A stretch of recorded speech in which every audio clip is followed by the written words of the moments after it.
ओम नमो भगवते वासुदेवाय। श्रीमद्भागवत माहात्म्ये अथ तृतीयोऽध्यायः। नारद उवाच ज्ञानयज्ञं करिष्यामि सुखशास्त्रकथोज्ज्वलं भक्तिज्ञानविरागाणां स्थापनार्थं प्रयत्नतः। कुत्र कार्यो मया यज्ञः स्थलं तद्वाच्यतामिह। महिमा सुखशास्त्रस्य वक्तव्यो वेदपारगैः कियद्भिर्दिवसैः श्राव्या श्रीमद्भागवती कथा। को विधिस्तत्र कर्तव्यो ममेदं ब्रुवतामितः। कुमाराऊचुः शृणु नारद वक्ष्यामो विनम्राय विवेकिने। गंगाद्वार समीपे तु तटमानन्दनामकं नाना ऋषिगणैर्जुष्टं देवसिद्धनिसेवितं। नानातरुलताकीर्णं नवकोमलवालुकं रम्यम् एकान्तदेशस्थं हेमपद्मसुसौरभं। यत् समीपस्थजीवानां वैरं चेतसि न स्थितं। ज्ञानयज्ञस्त्वया तत्र कर्तव्यो ह्यप्रयत्नतः। अपूर्वरसरूपा च कथा तत्र भविष्यति। पुरः स्थलं निर्बलं चैव जराजीर्णकलेवरं। तद्वयं च पुरस्कृत्य भक्तिस्तत्रागमिष्यति। यत्र भागवती वार्ता तत्र भक्त्यादिकं व्रजेत्। कथा शब्दं समाकर्ण्य तत्रिकं तरुणायते। सूत उवाच एवमुक्त्वा कुमारास्ते नारदेन समं ततः गंगातटं समाजगमुः कथापानाय सत्वराः। यदा यातास्तटं ते तु तदा कोलाहलोऽप्यभूत्।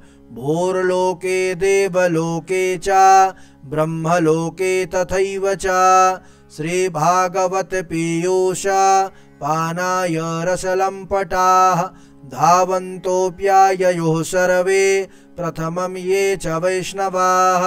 भृगुर्वसिष्ठश्च वनश्च गौतमो मेधातिथिर्देवलदेवरातौ।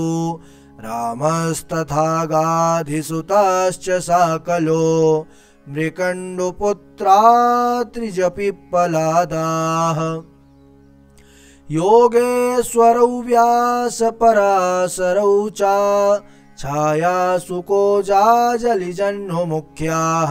सर्वेऽप्यमी मुनिगाः सह पुत्रशिष्याः स्वस्त्रीभिराययोरति प्रणयेन युक्ताः। वेदान्तानि च वेदाश्च मन्त्रास्तन्त्राः समूर्तयः। दश सप्त पुराणानि षट्शास्त्राणि तथा ययोः। गंगाद्या सरितस्तत्र पुष्करादिसरांसि च। क्षेत्राणि चादिशः सर्वा दण्डकादिवनानि च। नगादयो ययुस्तत्र देवगन्धर्वदानवाः। गुरुत्वात् तत्र नायातान् भृगुः सम्बोध्य चानयत। दीक्षिता नारदेनाथ दत्तम् आसनमुत्तमं। कुमारावन्दिताः सर्वैर्निषेदो कृष्ण तत्पराः। वैष्णवाश्च विरक्ताश्च न्यासिनो ब्रह्मचारिणः। मुखभागे स्थितास्ते च तदग्रे नारदः स्थितः। एकभागे ऋषिगणास्तदन्यत्र दिवौकशः। वेदोपनिषदोऽन्यत्र तीर्थान्यत्र स्त्रियोऽन्यतः। जय शब्दो नमः शब्दः शङ्खशब्दस्तथैव च। चूर्णलाजा प्रसूनानां निक्षेपः सुमहानभूत्। विमानानि समारुह्य कियन्तो देवनायकाः। कल्पवृक्षा प्रसूनैस्तान् सर्वांस्तत्र समाकिरन्। सूत उवाच एवं तेष्वेकचित्तेषु श्रीमद्भागवतस्य च माहात्म्यमुचिरे स्पष्टं नारदाय महात्मने। कुमाराऊचुः अथ ते वर्णते स्माभिर्महिमा सुखशास्त्रजः यस्य श्रवणमात्रेण मुक्तिः करतले स्थिता। सदाशिव्या श्रीमद्भागवती कथा यस्याः श्रवणमात्रेण हरिश्चित्तं समाश्रयेत्। ग्रन्थोऽष्टादश सहस्रो द्वादश स्कन्ध संहिता परिचित सुख संवादः शृणु भागवतं च तत्। तावत् संसार चक्रेऽस्मिन् भ्रमते ज्ञानतः पुमान् यावत् करणगता नास्ति सुखशास्त्र कथा क्षणम्। किं श्रुतैर्बहुभिः शास्त्रैः पुराणैश्च भ्रमावहैः एकं भागवतं शास्त्रं मुक्तिदानेन गर्जति। कथा भागवतस्यापि नित्यं भवति यद् गृहे तद्गृहं तीर्थरूपं हि वसतां पापनाशनम्। अश्वमेधसहस्राणि वाजपेयशतानि च सुखशास्त्र कथायाश्च कलां नारहन्ति षोडशीं। तावत् पापानि देहेऽस्मिन् निवसन्ति तपोधनाः यावन्न श्रूयते सम्यक् श्रीमद्भागवतं नरैः। न गंगा न गया काशी पुष्करं न प्रयागकम् सुखशास्त्र कथायाश्च फलेन समतां नयेत। श्लोकार्धं श्लोकपादं वा नित्यं भागवतोद्भवं पठस्व स्वमुखेनैव यदीक्षसि परां गतिं। वेदाधिर्वेदमाता च पौरुषं सूक्तमेव च त्रयी भागवतं चैव द्वादशाक्षर एव च। द्वादशात्मा प्रयागश्च कालः संवत्सरात्मकः ब्राह्मणश्चाग्निहोत्रं च सुरद्भिर्द्वादशी तथा। तुलसी च वसन्तश्च पुरुषोत्तम एव च एतेषां तत्त्वतः प्राज्ञैर्न पृथग् भावयिष्यते। यश्च भागवतं शास्त्रं वाचयेदर्थतो निशं जन्मकोटिकृतं पापं नश्यते नात्र संशयः। श्लोकार्धं श्लोकपादं वा पठेद भागवतं च यः नित्यं पुण्यमवाप्नोति राजसूयाश्वमेधयोः। उक्तं भागवतं नित्यं कृतं च हरिचिन्तनं तुलसी पोषणं चैव धेनूनां सेवनं समम्। अन्तकाले तु येनैव श्रूयते सुखशास्त्रवाक् प्रीत्या तस्यैव वैकुण्ठं गोविन्दोऽपि प्रयक्षति। हेमसिंहयुतं चैतद् वैष्णवाय ददाति च कृष्णेन सह सायुज्यं सा पुमान् लभते ध्रुवम्। आजन्ममात्रमपि येन सठेन किञ्चेत् चित्तं विधाय सुखशास्त्र कथा न पीता। चाण्डालवच्च खरवदवत तेन नीतं मिथ्या स्वजन्म जननी जनि दुःख भाजा।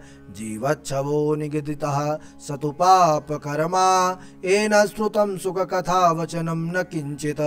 धिगतं नरं पशुसमं भुवि भाररूपा मेवं वदन्ति दिवि देव समाजमुख्याः। दुर्लभैव कथा लोके श्रीमद्भागवतोद्भवा कोटिजन्मसमुत्थेन पुण्येनैव तु लभ्यते। तेन योगनिधे धीमन् श्रोतव्या सा प्रयत्नतः दिनानां नियमो नास्ति सर्वदा श्रवणं मतम्। सत्येन ब्रह्मचर्येण सर्वदा श्रवणं मतम्। अशक्यत्वात् कलौ बोध्यो विशेषोऽत्र शुकाज्ञया। मनोवृत्तिजयश्चैव नियमाचारणं तथा दीक्षां कर्तुमशक्यत्वात् सप्ताह श्रवणं मतम्। श्रद्धातः श्रवणे नित्यं माघे तावद्धीयत फलम्। तत्फलं सुखदेवेन सप्ताह श्रवणे कृतं। मनसश्चाजयादरोगात् पुंसां चैवायुषा क्षयात् कलेर्दोष बहुत्वाच्च सप्ताह श्रवणं मतम्। यत्फलं नास्ति तपसा न योगेन समाधिना अनासेन तत्सर्वं सप्ताह श्रवणे लभेत। यज्ञात् गर्जति सप्ताह सप्ताहो गर्जति व्रतात् तपसो गर्जति प्रोच्चैस्तीर्थान् नित्यं हि गर्जति। योगात् गर्जति सप्ताहो ध्यानान् ज्ञानाच्च गर्जति। क्रीं ब्रूमो गर्जनं तस्य रे रे गर्जति गर्जति। शौनकोवाच साश्चर्यमेतत् कथितं कथानकं ज्ञानादिधर्मान् विगडय्य साम्प्रतं निःश्रेयसे भागवतं पुराणं जातं कुतो योगविदादिसूचकं सूत उवाच यदा कृष्णोदरां त्यक्त्वा स्वपदं गन्तुमुद्यतः एकादशं परिश्रुत्वा प्योद्धवो वाक्यमब्रवीत् उद्धव उवाच त्वं तु यास्यसि गोविन्द भक्तकार्यं विधाय च मच्चित्ते महती चिन्ता तां श्रुत्वा सुखमावह आगतोऽयं कलिर्घोरो भविष्यन्ति पुनः खला तत्सङ्गेनैव सन्तोऽपि गमिष्यन्त्युग्रतां यदा तदा भारवती भूमिर्गोरूपेयं कथा कमाश्रयेत् अन्यो नादृश्यते त्राता त्वत्तः कमललोचनः अतः सत्सुदयां कृत्वा भक्तवत्सलमाव्रज भक्तार्थं सगुणो जातो निराकारोऽपि चिन्मयः त्वद्वियोगेन ते भक्त्या कथं स्थास्यन्ति भूतले निर्गुणोपासने कष्टम् अतः किञ्चिद् विचार्यय इत्युद्धव वचः श्रुत्वा प्रभासे चिन्तयद्धरिः भक्तावलम्बनार्थाय किं विधेयं मयेति च स्वकीयं यद् भवेत् तेजस्तच्च भागवते दधात् तिरोधाय प्रविष्टोऽयं श्रीमद्भागवतार्णवं तेनेयं वाङ्मयी मूर्तिः प्रत्यक्षा वर्तते हरेः सेवनात् श्रवणात् पाठात् दर्शनात् पापनाशिनी सप्ताहश्रवणं तेन सर्वेभ्योऽप्यधिकं कृतं साधनानि तिरस्कृत्य कलौ धर्मोऽयमीरितः दुःखदारिद्र्य दौर्भाग्य पाप प्रक्षालनाय च कामक्रोध जयार्थं हि कलौ धर्मोऽयमीरितः अन्यथा वैष्णवी माया देवैरपि सुदुस्त्यजा कथं त्याज्या भवेत् पुंभिः सप्ताहोतः प्रकीर्तितः सूत उवाच एवं नगाः श्रवणोरुधर्मे प्रकाशमाने ऋषिभिः सभायाम् आश्चर्यमेकं समभूत् तदानीं तदुच्यते संशृणु शौनकत्वम् भक्तिः सुतौ तौ तरुणौ गृहीत्वा प्रेमैकरूपा सहसा विरासीत् श्रीकृष्ण गोविन्द हरे मुरारे नाथेति नामानि मुहुर्वदन्ति तां चागतां भागवतार्थभूषां सुचारुवेशां ददृशे सदस्याः कथं प्रविष्टा कथमागतेयं मध्ये मुनीनामिति तर्कयन्तः ऊचुः कुमारा वचनं तदानीं कथार्थतो निष्पतिताधुनेयम् एवं गिरः सा ससुता निशम्य सनत्कुमारं निजगादनं भक्तिरुवाच भवद्भिरद्यैव कृतास्मि पुष्टा कले प्रणष्टापि कथारसेन क्वाहं तु तिष्ठाम्यधुना ब्रुवन्तो ब्राह्मा इदं तां गिरमुचिरेते भक्तेषु गोविन्द स्वरूपकर्त्री प्रेमैकधर्त्री भवरोगहन्त्री सा त्वं च तिष्ठस्व सुधैर्य संश्रया निरन्तरं वैष्णवमानसानि ततोऽपि दोषा कलिजा इमे त्वां द्रष्टुं न शक्त्या प्रभवोऽपि लोके एवं तदाज्ञावसरेऽपि भक्तेस्तदा निषण्णा हरिदास चित्ते सकलभुवनमध्ये निर्धनास्तेऽपि धन्या निवसति हृदि येषां श्रीहरिर्भक्तिरेका हरिरपि निजलोकं सर्वथातो विहाय प्रविशति हृदि तेषां भक्तिश्रोत्रोपनद्धः ब्रूमोद्यते किमधिकं महिमानमेवं ब्रह्मात्मकस्य भुवि भागवताभिधस्य यत संश्रया निगदिते लभते सुवक्ता श्रोतापि कृष्ण समतामलमन्यधर्मैः। ओम जय जय श्रीमद्भागवते महापुराणे उत्तरखंडे श्रीमद्भागवत महात्म्ये भक्ति कष्ट निवर्तनम नाम तृतीयोस्तवः। श्रीकृष्ण चरण कमलार्पणमस्तु। कृष्णाय वासुदेवाय हरये परमात्मने प्रणतः क्लेशनाशाय गोविन्दाय नमो नमः।